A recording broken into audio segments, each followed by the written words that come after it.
आप लोग अच्छे होंगे। तो चलिए फ्रेंड, आज की वीडियो में हम लोग देखते हैं मानसून के बारे में। जी हाँ फ्रेंड, मानसून के बारे में जानेंगे। तो हम लोग इसमें डिटेल में बात करेंगे मानसून के बारे में, किस महीने में इंटर करती है, किस महीने तक रहती है। तो इसके बारे में हम लोग और भी जो भी पॉइंट इसमें आते हैं, हर एक पॉइंट पे हम लोग बात करेंगे। तो चलिए देखते हैं वीडियो में बिना देरी किए हुए मानसून के बारे में पूरा डिटेल में। तो in month of June sun is perpendicular near tropic of cancer. It creates the LP in the northern plain of India while HP in the equatorial region of Indian Ocean. तो जून के महीने में सूर्य कर्क रेखा के आसपास लंबवत होता है। इसके प्रभाव से उत्तर भारत के मैदानी क्षेत्र में निम्न दाब और हिंद महासागर में विषुवत रेखा के आसपास उच्च दाब की स्थिति बन जाती है, यानी low pressure and high pressure की सिचुएशन रहती है फ्रेंड। तो हम लोगों ने क्या देखा, in month of June sun is perpendicular near the tropic of cancer. It creates low pressure in northern plain of India while the high pressure is in equatorial region of Indian ocean. तो पहला point ये था हम लोगों का friend. अब चलिए आगे फिर देखते हैं दूसरी पॉइंट की बात करें हम लोग। तो फिर दिया है this pressure gradient is also affected by eastern jet wind. तो यह दाव में अंतर पूर्वी जेट वायु धारा के द्वारा भी प्रभावित होता है. This pressure gradient is also affected by eastern jet wind. उसके बाद ये था दूसरा पॉइंट हम लोगों का। और फिर आगे देखते हैं, in this condition humid wind move from the high pressure of Indian Ocean towards the low pressure of northern India. ऐसी स्थिति में आर्द्रता से भरी हुई पवन हिंद महासागर के उच्च दाब से उत्तर भारत के निम्न दाब की ओर चलती है. In this condition humid wind move from the high pressure of Indian Ocean towards the low pressure of North India. ये था। उसके बाद फिर है this humid wind is known as monsoon. तो इसी हुमिड वाइंड को मानसून कहते हैं। आर्द्रता से भरी हुई इस पवन को मानसून कहते हैं। उसके बाद फिर नेक्स्ट पॉइंट है friend, when the wind cross the equator it's the direction change and it is known as the south west monsoon.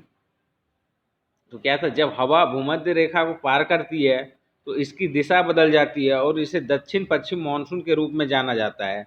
When the wind cross the equator it's the direction change and it is known as south west monsoon.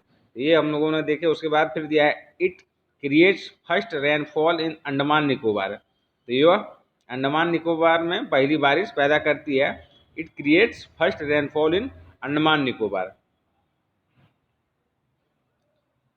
उसके बाद फिर देखते हैं next point की बात करें हम लोग। तो after that due to the peninsular structure of India south west monsoon is divided into two parts. तो Arabian sea branch and bay of Bengal branch. Bay of Bengal branch यानी क्या है, after that due to the peninsular structure of India south west monsoon is divided into two part. उसके बाद भारत की प्रायद्वीपीय संरचना के कारण दक्षिण पश्चिम मानसून दो भागों में विभाजित हो जाती है. तो पहला कौन सा है, अरेबियन सी ब्रांच, और दूसरा है बे ऑफ बंगाल का ब्रांच. उसके बाद फिर हम लोग देखते हैं, Arabian sea branch create first rainfall in Lakshadweep. after that it creates rainfall in the Kerala. So Kerala is first state of India which gets the rainfall from the southwest monsoon. अरब सागर शाखा से लक्षद्वीप में पहली वर्षा होती है. अरब सागर शाखा से लक्षद्वीप में पहली वर्षा होती है. इसके बाद यह केरल में वर्षा पैदा करती है. इसलिए केरल भारत का पहला राज्य है जिसमें दक्षिण पश्चिम मानसून से वर्षा होती है. तो Arabian sea branch creates first rainfall in Lakshadweep. After that, it creates rainfall in Kerala. So Kerala is first state of India which gets rainfall from the south western monsoon. उसके बाद फिर next point है, due to height of western ghats due to height of western ghats, Arabian Sea branch does not create rainfall in the eastern part of western ghats. So eastern part of western ghats becomes the leeward slope region or rain shadow region. Basically क्या है इसमें, पश्चिमी घाट की ऊंचाई के कारण अरब सागर की शाखा पश्चिमी घाट के पूर्वी भाग में वर्षा नहीं करा पाती है, इसलिए पश्चिमी घाट का पूर्वी हिस्सा पवन विमुख ढाल क्षेत्र या वृष्टि छाया प्रदेश बन जाता है। तो क्या है, due to height of western Ghats, Arabian sea branch does not create rainfall in the eastern part of western Ghats. उसके बाद so eastern part of western Ghats become leeward slope region और रेन शेडो ऑफ रीजन। उसके बाद next point की बात करें तो, due to north south location of Aravalli, due to north south location of Aravalli Thar desert developed in western part of Rajasthan. Aravalli के उत्तर दक्षिण स्थान के कारण थार रेगिस्तान राजस्थान के पश्चिमी भाग में विकसित हुआ।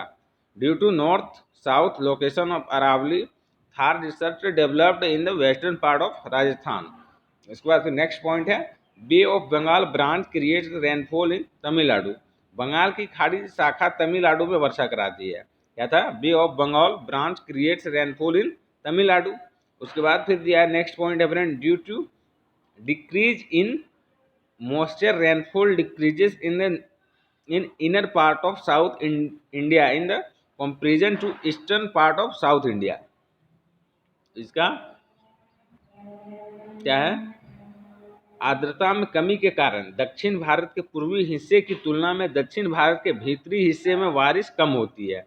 Due to decrease in the moisture rainfall decrease in inner part of south India in the comparison to the eastern part of south India. उसके बाद फिर नेक्स्ट पॉइंट है, maximum rainfall place in world, मतलब maximum rainfall place in world, तो Mawsynram is located in खासी hills area of Meghalaya. दुनिया में बात करें हम लोग, दुनिया में सबसे ज्यादा बारिश वाली जगह यानी माउसिन राम मेघालय के खासी हिल इलाके में स्थित है। माउसिन राम और मासिन राम के नाम से भी इसको जानते हैं, माउसिन राम और मासिन Ram. Maximum rainfall place in world मासिन राम ही लोकेटेड इन खासी हिल्स एरिया ऑफ मेघालय। उसके बाद फिर बात करें हम लोग दूसरे पॉइंट की, तो रिटर्निंग मानसून। रिटर्निंग मानसून का जो टाइमिंग होता है फ्रेंड, वो अक्टूबर से नवंबर के बीच में माना जाता है। Returning monsoon is known as the north east monsoon. It creates rainfall in Tamil Nadu, Coromandel coast, South Andhra Pradesh and South East Karnataka. Returning monsoon October November, returning monsoon को उत्तर पूर्व monsoon के रूप में जाना जाता है। इससे तमिलनाडु, कोरोमंडल तट, दक्षिण आंध्र प्रदेश और दक्षिण पूर्व कर्नाटक में वर्षा होती है। तो returning monsoon is known as the north east monsoon. It creates rainfall in Tamil Nadu, Coromandel coast, south Andhra Pradesh and south east Karnataka. उसके बाद नेक्स्ट पॉइंट की हम लोग बात करें तो, western disturbance generates in the Mediterranean Sea area. It creates the rainfall in the northwest part of India during the winter season। तो पश्चिम विक्षोभ भूमध्य क्षेत्र में उत्पन्न होता है, यह सर्दियों के मौसम में भारत के उत्तर पश्चिम भाग में वर्षा करता है। Western disturbance generates in the Mediterranean sea area. It creates the rainfall in the north west part of India during winter season. उसके बाद फिर बात करें तो, rainfall due to the disturbance during winter season in Rajasthan is known as the Mewat. Rajasthan में सर्दी के मौसम में विक्षोभ के कारण होने वाली बारिश को मेवात के नाम से जाना जाता है। Rainfall due to the disturbance during winter season is Rajasthan is known as Mewat. तो ये कुछ इंपॉर्टेंट पॉइंट थे मानसून के बारे में फ्रेंड, तो इसको हम लोग जाना अच्छे से। उसके बाद फिर नेक्स्ट वीडियो लेके आएंगे न्यू अपडेट के साथ कोई अच्छे से टॉपिक पे। तो उम्मीद करता हूँ आप लोगों को वीडियो अच्छा लगा हो। वीडियो अच्छा लगा होगा तो वीडियो को लाइक करें, शेयर करें, चैनल पे नए हो तो चैनल को सब्सक्राइब कर लें और कमेंट करके बताएं कि वीडियो आप लोगों को कैसा लगा। इसी तरह के न्यू अपडेट के साथ नेक्स्ट वीडियो में मिलते हैं कोई न्यू टॉपिक के साथ। तब तक के लिए बाय बाय।